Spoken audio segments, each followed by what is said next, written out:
I wheel the hard case down the concrete ramp into the sub-basement and count each rattle of the casters as a way to keep track of the moment. The air is cooler here than it was on the street. The college quiets after sunset, and the sub-basement is a step beyond quiet. The elevator groans me down. The doors open on the archive corridor, and the fluorescent tubes hum at a steady pitch. I lock my phone in the steel box at the security desk, sign the ledger with the same dry pen as last time, and follow Dr. Klein down the hall towards storage B12. He does not make small talk. He holds a keycard in his fist the way a person holds a ticket he plans to give back. We pass the yellow door with the moisture alarm, the blue door with the radiation sticker that is there for a reason no one will explain, and then the gray door with the triple deadbolt. He pauses, breathes through his nose without noise, and opens it. Mara is already inside. She has the checklist on a clipboard and a coffee that she will not drink past the halfway mark because she never does during sessions. The room has no windows, only a ventilation grill that buzzes when the dehumidifier kicks in. The table is stainless steel. On top of it sits the bronze vessel inside a clear case. I have seen photographs of this vessel. The photographs do not convey the weight of the room around it.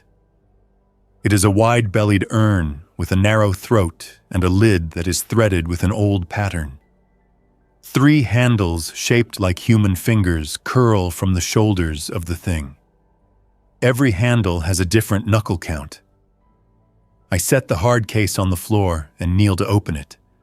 Foam, recorders, spare batteries, wired mics, a small patch bay, a wind-up timer, a coil of grounded cable, a wristwatch I only wear in here, a roll of cloth tape, a grease pencil. I lay them out. I have done this enough times to move without fumbling, but I do not pretend this is routine. Same rules, he says. He does not lift his chin when he says it. He places a printed copy of the protocol by my elbow. I do not need to read it. I read it anyway. No questions about the future. No questions that contain the word always. No repeated phrases. No numbers repeated back. No answers accepted if they arrive as an exchange. The last line is the one I wrote myself after the 3rd session with a different object in a different building. You are allowed to stand up and leave without finishing. Mara reads the checklist. She touches each item with the tip of her pen. Recorder A, running time 0. Recorder B, running time 0. Battery test. Analog clock on the wall showing the correct time. Cable to ground the case bracket. Dehumidifier set to 40%. Ventilation on. Emergency light working. She looks at me and nods. I nod back and fit the wired lapel mic to my collar, even though no one in the room has ever commented on my voice. I test the gain. I do not say check. I read the date, the time, the room number, the names of the 3 of us, as if I am labeling a jar in a lab. He slides the plastic key across the reader on the acrylic case. A soft beep. He lifts the case with both hands and sets it aside. The bronze vessel is exposed to the air in the room for the first time since the last test, which failed. He does not touch the lid. He does not let his sleeve brush the handles. He waits for Mara to note the time. When she looks up, he glances at me. I do not nod now. I speak. This is session 12 with the object catalogued as tally vessel. Provenance disputed. Recovered from a sinkhole in the valley north of the coast road, I say. Present are Dr. Eric Klein, archive custodian, Mara Donnelly, assistant custodian, and myself. I say my name, first and last. I feel the shape of it move across my tongue, and I place it on the recording like a weight. I set a small analog metronome to a slow tempo and let the wooden click begin to mark out the room. I have interviewed voices that came through radios, voices that moved through dry leaves, voices that spoke by writing on condensation and stopped when the glass warmed.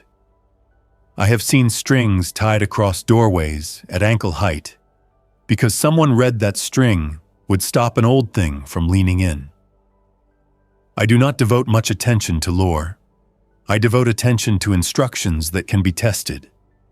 The tally vessel has instructions that were pulled from field notes and letters stored in a museum basement in a city that flooded 2 winters ago. The stack of paper was dried and photographed. I have the photographs on a thumb drive I do not connect to the internet. The instruction that matters for the first minute is simple. Do not stand directly in front of the lid. Ask from the side. Ask without pointing. Begin with a name that is yours and not offered by another. My name is, I repeat, and I say it again with the same measurement as before. We request an interview. I do not say please. I do not say thank you. I wait for the click of the metronome to pass 6 beats. The sound comes as a shift in the room. The dehumidifier raises its note by a small margin. The ventilation grill ticks once.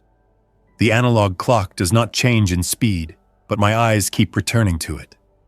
The bronze surface of the vessel shows small patches of dark that are not shadows. They gather where stray fingerprints would be if anyone had ever been careless. The lid makes a noise a lid makes when metal cools unevenly. I lean toward the mic just enough to mark the motion. Room noise at 1943, I say.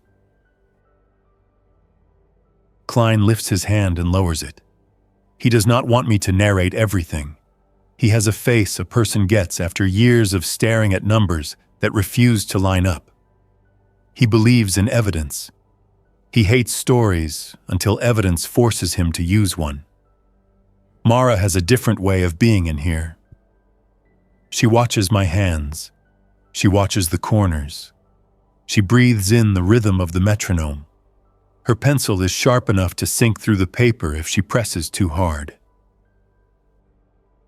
Is anything present in the room that wishes to speak? I say. I do not dress the sentence. I let it sit exactly the way the protocol suggests. The room replies. It does not reply with a voice that arrives in the air like a person walking in. It replies with small, present tense facts. The metronome falls out of time with the clock for 1 bar, then returns. Recorder A shows 12 seconds more than recorder B. A temperature strip on the wall shifts 1 square toward green and then back toward blue without passing through the middle. I note each event aloud. Then, in the headphone that carries the feed from recorder B only, a sound like a match pulled across a rough surface draws a short line through my left ear. I raise 2 fingers to show I heard it. Klein records the time. Do you prefer a spoken language? I ask. The question is sound. The answer is a scrape on the inside of the lid, not loud, not strong, but measured. It is not the noise of vermin. We checked for that with bait and dust. The scrape is the length of the word yes, as a person would write it on a desk with a short nail. I continue with the questions that have no hooks. Do you know the purpose of this vessel? Scrape. Then a second scrape shorter. The protocol says 1 scrape for yes, 2 for no, 3 for unknown. We did not teach it that. We learned it 4 sessions ago and confirmed it twice. The metronome clicks. I keep my eyes on the lid. I do not let my eyes drift to a place on the wall where a person could imagine a shape. Do you have a name that you accept from a person like me? I ask. The scrape happens 3 times, unknown. The pencil in Mara's hand moves. She writes a row of 3 small boxes and fills the middle one in. She always draws the boxes the same size. I move to the question that ends the warm-up. Would you answer direct questions in a short form that does not include exchanges? Silence. The dehumidifier hum carries. The ventilation rattles once. The scrape does not arrive. Instead, the lid shifts on the thread by 1 degree, enough to turn and settle again with a gentle metal kiss. In the headphones, a voice comes in as a copy of my voice, and it speaks one word: not. I keep my jaw closed until the click of the metronome circles back to the top of the measure. I count the clicks without counting numbers aloud. I look to Klein. He nods once. Exchanges are common with objects that have persistence. A voice that asks for trade will ask for something that seems small: a name, a time, the truth about a memory, a phrase like "we are the same," spoken back. The protocol gives me a narrow path. I can continue under an exchange if I set the price myself and make it something the room can confirm without touching me. You may answer in exchange for the following, I say. If you give a complete answer to a direct question, I will press my hand flat on the table for 6 seconds. That is all. The lid moves a second time on the old threads. In the headphone, the word comes through again in my voice and adds a second word in Klein's voice, neutral, the way he reads numbers. Agreed. Who are you? I ask. I ask it with no extra words. It answers without a scrape. It answers with the ventilation grill buzzing to a new pattern and the metronome clicking against the clock for 3 bars, and then falling back. Then, in my voice through recorder B, it says, "A debt that did not end when the person who made it died." It says it in one line. No pause, no breath. It uses the pattern of my speech the way a skilled mimic would use it. I press my palm flat on the steel table and hold it there as promised. I count in my head without showing my teeth. I lift my hand. A debt without a subject is a concept, I say. What are you in this vessel? It makes the room reply before the headphone. The analog clock hesitates a fraction of a tick, as if a finger touched it. The lid breathes heat through a seam and fogs a circle on the acrylic case that is not there because the case is off. Then the headphone gives me my own voice again, a list that gained mass. Klein picks up a pen, like a person in a small office writes the name of a visitor who is here for 5 minutes, and writes the phrase list that gained mass in the margin. He does not like phrases. He writes it anyway. I place my hand flat for 6 seconds. I raise it. How did you get here? It answers with the sound of water that is not present. The ventilation changes again, the pitch of a pipe narrowing, then a procession of hands, then a hole in the ground, then a road. Mara draws 3 boxes and fills in the first 2. This is how she marks a reply that comes in staged facts. I look at the lid and see a detail I did not notice before, a thin line around the edge that is not corrosion and not paint. It is a ring where the lid met something harder and turned against it for years. What do you want from me? I ask. The headphone voice uses my voice and adds something behind it I cannot place at once. Not an accent. A timing that belongs to an older way of reading. It says, "I want what you carry when you leave rooms." I keep my hand on the table without touching it. I let the metronome click 5 times. I leave rooms with recordings, I say. I leave rooms with notes. I leave rooms with an account. Do you want an account? Yes, it says, but not in a scrape. The yes arrives in the world outside the headphone. A pipe in the wall ticks once as if a small hammer touched it. Mara writes Y in a box and circles it. The most frightening sessions are not the ones with loud answers or thrown objects. The most frightening sessions are the ones where the room does what a room should do, and an old thing uses the room without changing its nature. I know this, I continue. Why do you call yourself a list? Because I did not choose my form, it says. Because people gave me marks in rows. Because a mark is a small promise that has already been made. By who? I ask. By every person who said I will and then did not, it says. I press my palm to the steel. 6 seconds. I lift it. What do you ask in exchange if I ask a question you do not want to answer? A name that you use, it says. No, I say. The word lands without anger. I do not raise my voice. I move the metronome 1 inch farther from the vessel. The clicks keep time. I take off my watch and set it beside recorder A. A red LED on the face that is not a feature of this watch glows once and goes out. Klein sees it too. He does not speak. He writes the word LED and draws an arrow. I move to a different lane. Tell me about the last person who spoke to you before we brought you here, I say. The room contracts by a degree. The ventilation pulls harder. In the headphone, a smaller voice answers in a language I do not speak.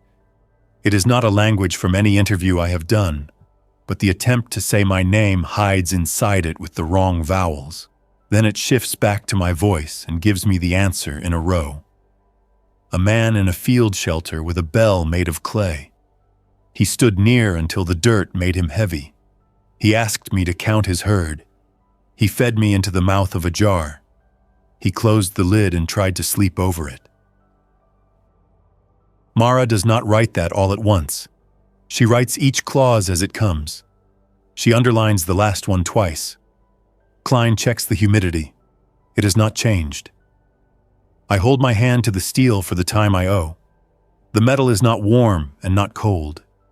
The room is just a room. The oldest part of me wants to disagree with that. I keep my questions tight. What did you do to the man? I weighed his sleep, it says. Did he wake? Yes, it says. Did he live long? Long enough to teach his son to pour water through a hole in the lid, it says. Klein looks at the vessel's lid. He looks at the narrow drilled mark that could be a flaw or a tool mark. He does not touch it. He notes the location. The pen moves without flourish. The page accepts the marks. I have a question I brought here that I tried not to bring. It is the question that follows me into rooms and sits down before I do. I ask it anyway because I promised myself I would ask one honest thing in this session. You know my voice already, I say. How? The answer arrives in 2 parts at once. The room says it by moving the air through the ventilation in a steady trumpet of sound that does not exist in the building at this hour, and the headphone says it in my voice. I hear you when a person says your name in a room where a debt is counted. Klein looks at me. He does not ask for a pause. Mara writes the line and underlines the word debt. She draws a small square beside it and fills it in. This is her mark for a phrase she will cross-reference later. I do not think about later. I mark the 6 seconds with my hand, and then fold my fingers together and ask the thing I came to ask. What is the cost of interviewing you? You bring me to new rooms, it says. I do not carry you, I say. I do not move you. You do when you replay, it says. I reach down to recorder B and take my finger off the record guard and press stop. The red light dies. Recorder A continues. I say the time and the action aloud. Mara writes it. Klein breathes in through his nose with the smallest sound he has allowed himself. I change the metronome speed by a notch as if that matters. Will you answer without exchange if I ask about harm? I ask. Unknown, it scrapes. 3 small, dry strokes under the lid. The sound transfers through the bronze into the table, through my wrist bones into the floor. I move my wrist away. I ask the next thing. Do you know the difference between a question and an invitation? Yes, it scrapes once. Is this interview an invitation? Yes, it scrapes once. For what? For more, it says. I set my palms flat. 6 seconds, paid. Then I change the field. I walk to the far wall and check the analog clock against the wristwatch and against recorder A. I mark a difference of 9 seconds between the recorder and the wall clock. I adjust nothing. I return to the table. The urge to close the lid tighter is present like a word on the edge of a tongue. I do not touch the lid. Describe what you are without using a metaphor, I say. Use only what you are. It answers with speed, a column of marks, a way to hold them, a direction, a weight that makes more weight, a place where names stick after mouths empty. Klein shifts his feet. Mara sets her pencil down and shakes her hand once to keep her fingers loose. I feel the need to make a decision that will keep this from growing. I decide to allow one last answer with an exchange I can control. I choose an exchange that is not mine to give away. I choose something mechanical. If you answer the next question in complete form, I say, I will set the metronome to your pace for 1 minute. That is all. Agreed, it says. What happens to people who repeat your numbers? I ask. I keep my voice level. I do not speed the words. I do not slow them. The answer arrives in a line of facts spoken with my voice in my ear, as if I have been recorded saying this on a day I do not remember. Their lists begin to match mine. Their mouths make marks even when no one listens. Other people hear the count and do not hear the person. Rooms remember them as inventory. The day divides into parts that add up to less than the day. A promise they make hangs, and the promise does not attach to anything in the world that can pay it. Then a person with a ledger who does not know why he started it writes their name. He forgets he did it. I do not. I set the metronome to the speed of the ventilation, which is faster now, and let it click for 60 seconds. The 60 seconds do not take long in the head, but they fill the room with a feeling of being tall and thin and ready to tip. I stop the metronome. I put it back to the old speed. I say the time. I say the action. Mara writes both. Klein's jaw flexes once. He walks to the door, checks the lock, moves the bolt back and forward once, and returns. There is a point in some interviews where a person in the room realizes he is the subject. It is not a dramatic point. It is a small acknowledgement that saves a person's life if he is lucky. I reach that point now. I do not announce it. I act. We are ending session 12, I say. We will document what was said, and we will not replay the audio on any device with a speaker. The vessel answers with silence. Then, in the smallest possible scrape, the lid drags 3 times. Unknown. Unknown does not bind me, I say. Unknown is your state, not mine. We are ending. The building speaks now with a sound from outside the room. A door opens down the hall. A security guard coughs. His radio whispers a test signal that sounds like insects when the battery is low. He says a first name to no one. The ventilation slows as if someone adjusted the whole floor. The dehumidifier clicks off. In the headphone, my voice repeats the last two words I said. We are.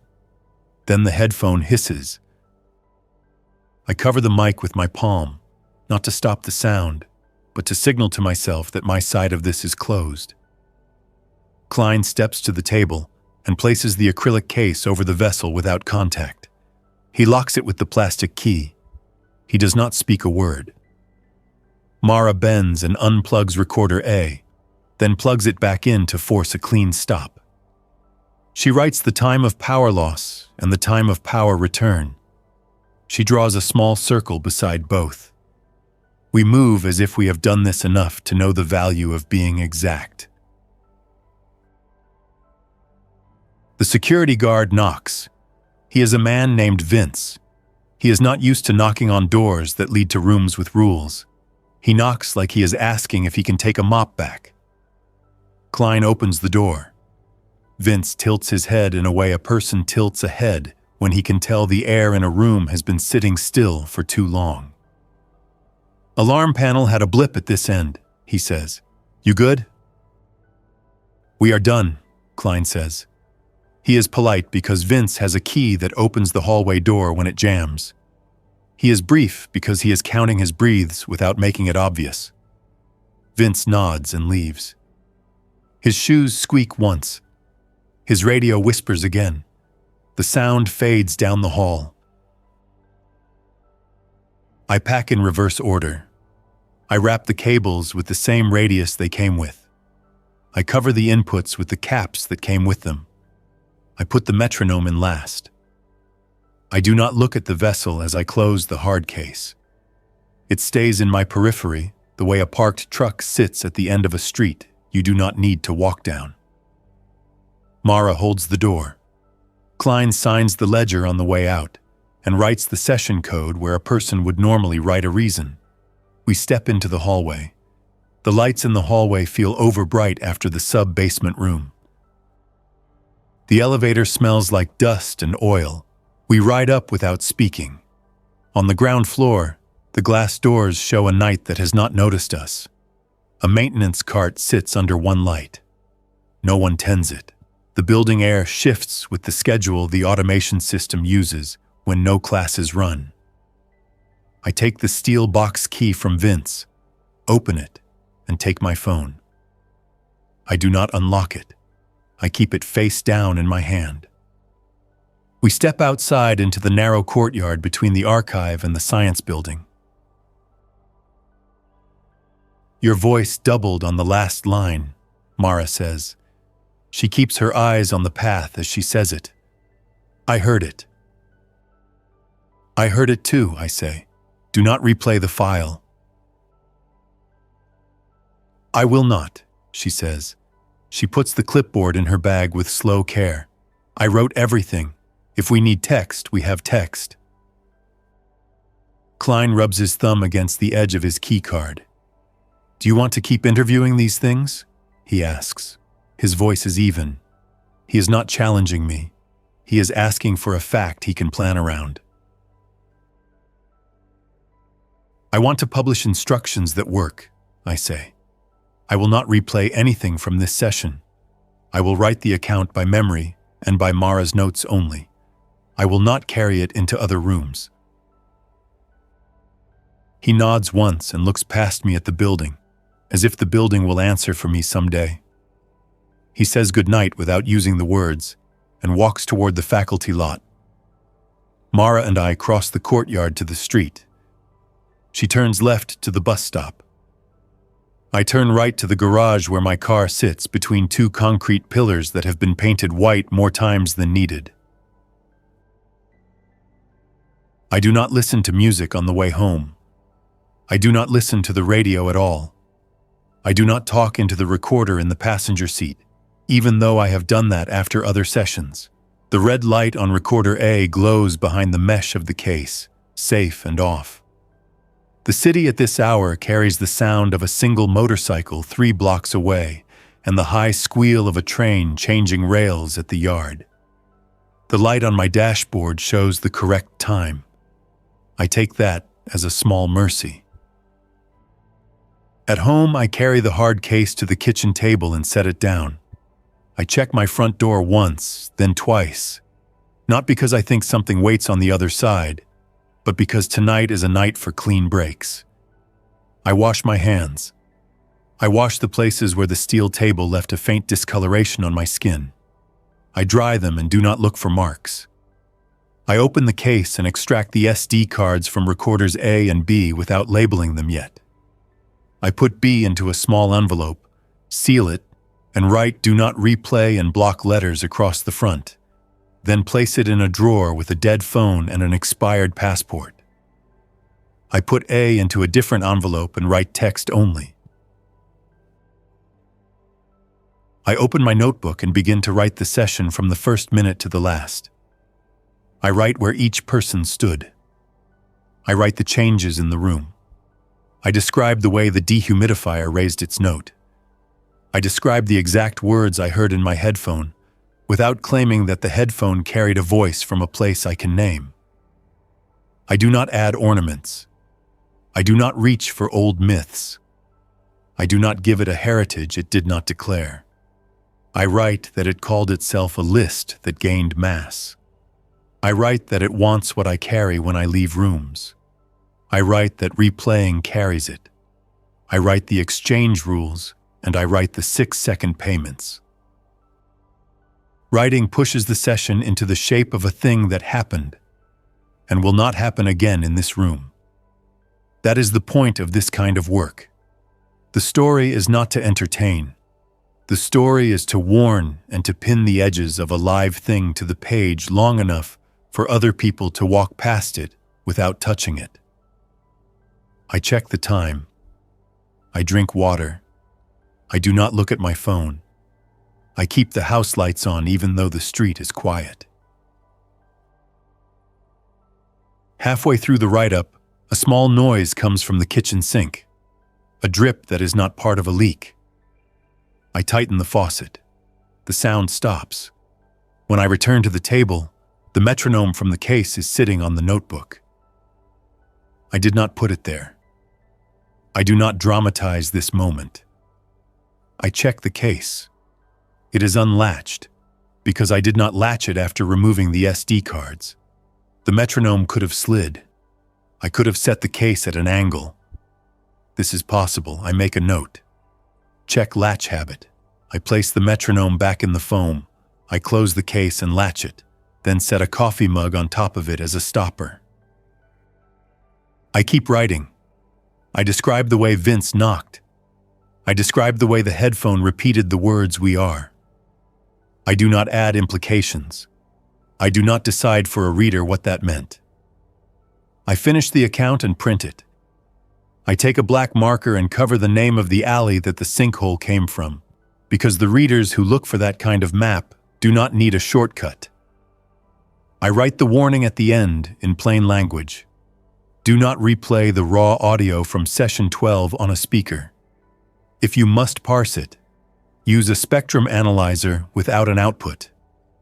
If you must check for voice print, use text only.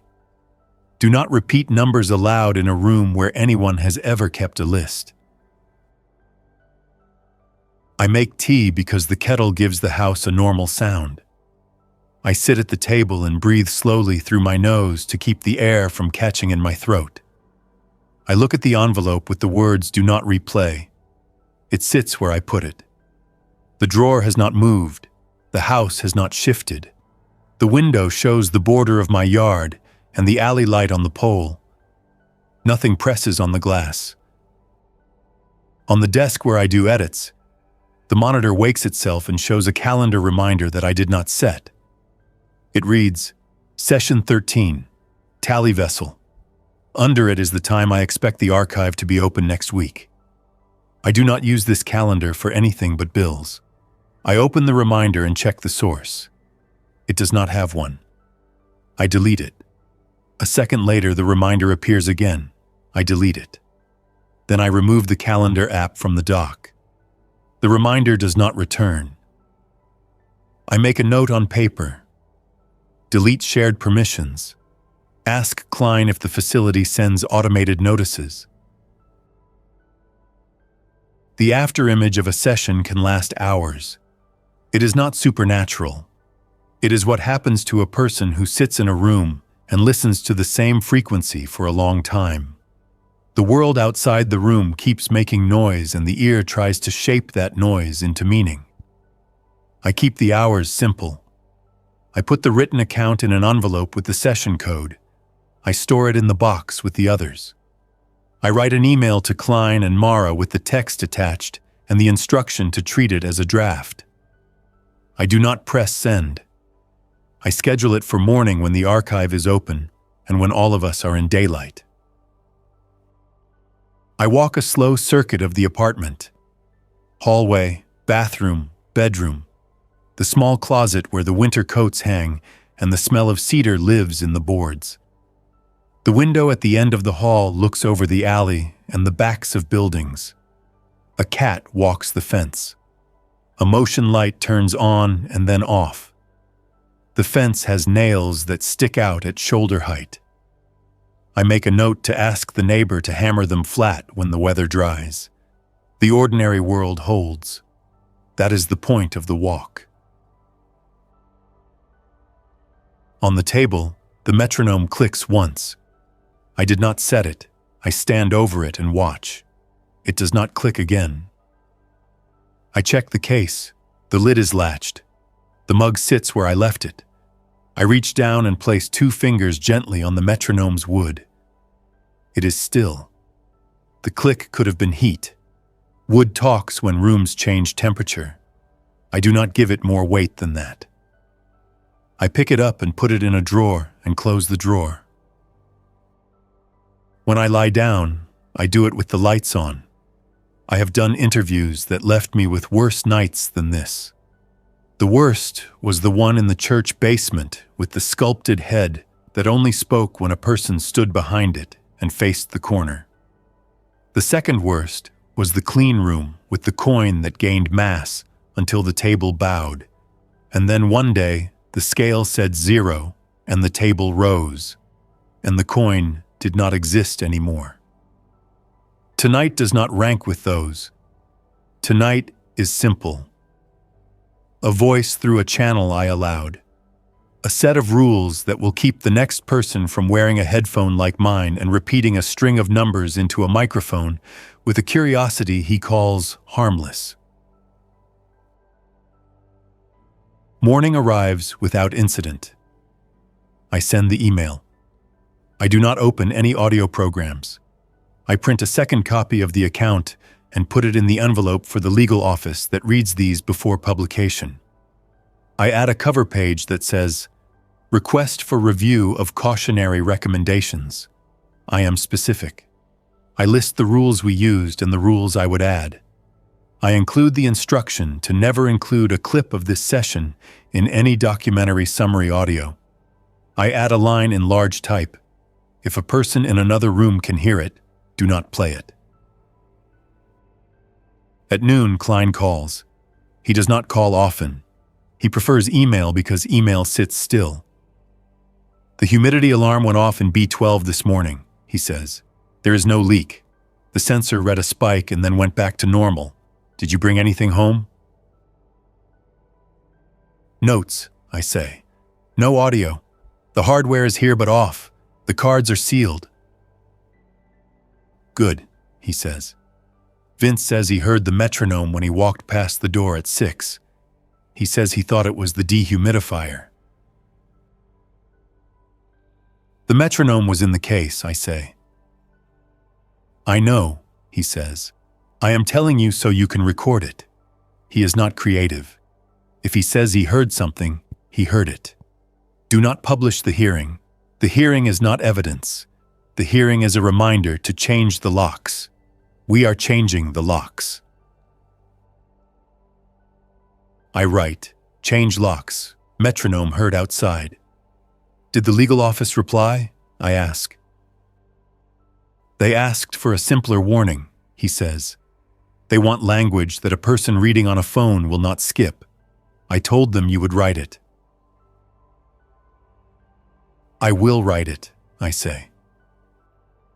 After the call, I sit with the notebook and reduce the whole night to a short paragraph that a person in a bus shelter can absorb between stops. I write, if you work with recorded voices from objects in controlled rooms, do not replay the audio from this session on speakers. This is not superstition. We observed changes that track with exposure. Use text only. Do not repeat numbers out loud. If you listen and feel a pull to keep listening, stop. Leave the room. The work continues without you for one day. That is the rule we follow, because it keeps people who do this kind of work alive long enough to pass the work on. The day is ordinary. I answer emails about a session with a tree that grew nails in a pattern that matched a ledger from a ship that never returned. I schedule a call with a school board about a storage locker that smells like rain when a child speaks near it. I eat lunch. I put the envelope marked "Do Not Replay" into a safe that holds documents from past lives I do not revisit. I catalog the rest. I lock the case. I walk outside and stand in the thin sunlight that comes through between the buildings at the hour when office work pauses. When I return inside, I make a final record of the night in the only place the tally vessel cannot follow, which is the plain paper of this notebook and the shape of my memory. The rule that matters most is clear now that I have written it down and read it back out loud to the empty room. It is not about salt or string or bells. It is about not agreeing to carry a voice into rooms where the voice would not have entered on its own. That is all an ancient being can ask in the world we have now. It asks to be played. A person has to choose not to. I end this account without a last surprise. I offer no twist and no hidden line of audio. I set down what happened in the sub-basement with a vessel that answers to marks in rows and calls itself a list that gained mass. I record the way it used familiar voices. I record the exchange it asked for and the exchange it received. I write that this was the most frightening of the interviews I have done, not because it shouted or moved an object across a room, but because it tried to become my job by making itself a part of my tools. I did not let it. I will not publish sound. I will publish rules. If you are listening to this as a voiceover, you are safe. There is no voice from the vessel here. There is only my account of a night in a room under a building, and a warning that you may repeat to anyone who works with things like this. Do not replay the raw. Do not repeat the numbers. Leave the room when the room begins to feel narrow. Then return in daylight with another person and with clear instructions, and write it down until it is only a story.